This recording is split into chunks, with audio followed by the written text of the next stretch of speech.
There's a question that haunted me lately, one that started as a whisper, but followed me from movie to game to book. What does it take for a man to go through hell?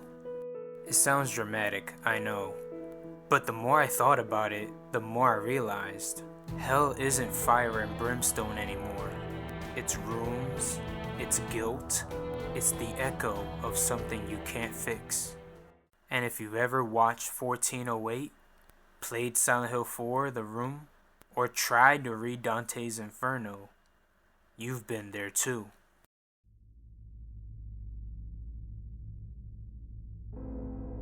Let's start with 1408. A cynical writer walks into a hotel room looking for ghosts. He finds one, but it's not in the walls, it's in himself. That room becomes a mirror. Every creak, every hallucination, every cruel replay of his daughter's death, all designed to make him see. It's not hell because it's haunted, it's hell because it knows him. Same goes for Silent Hill 4. Henry Townsend wakes up trapped in his own apartment. The doors chain shut from the inside. The only escape is a hole in his bathroom wall. And if that isn't the most human metaphor for trauma, I don't know what is. Because sometimes, you don't need demons or monsters. You just need a room that won't let you leave until you admit something's broken inside you. When I first tried to read Dante's Inferno, I gave up. It felt ancient, buried under allegory and footnotes. But then it clicked. Dante wasn't just walking through hell, he was walking through himself. Every sinner he meets, they're not strangers, they're reflections, reminders of who he could have been if he stayed blind to his own faults. And isn't that what 1408 and Silent Hill do? They strip away the world until there's only you and what you've done. Hell isn't a punishment, it's a process.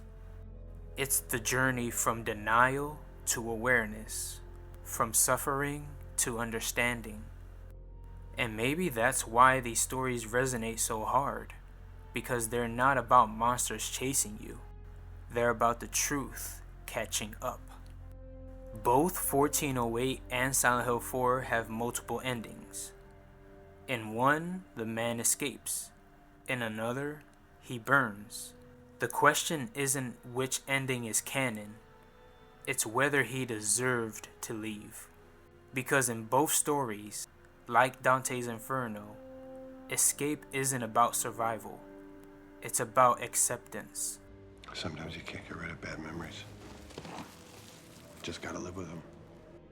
Dante doesn't climb out of hell because he's strong. He climbs out because he's honest. And that's what it takes for a man to go through hell. Not courage, not faith, but honesty. To admit what you've done, to forgive yourself, or realize you can't. When Dante reaches the end of his journey, he doesn't find paradise waiting, just light. It's quiet, peaceful, like a man who's finally stopped running. That's what the good endings in 1408 and Silent Hill 4 really mean. They're not happy endings. They're endings where the man faces himself and accepts what's left.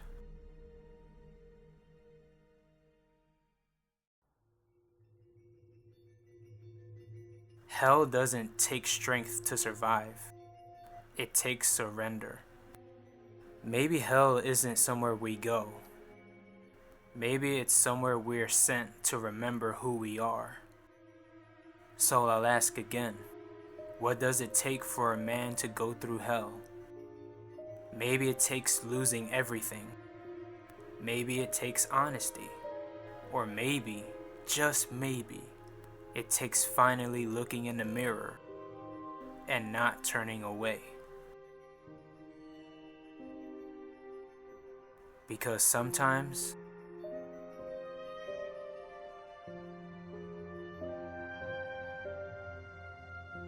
The only way out is through.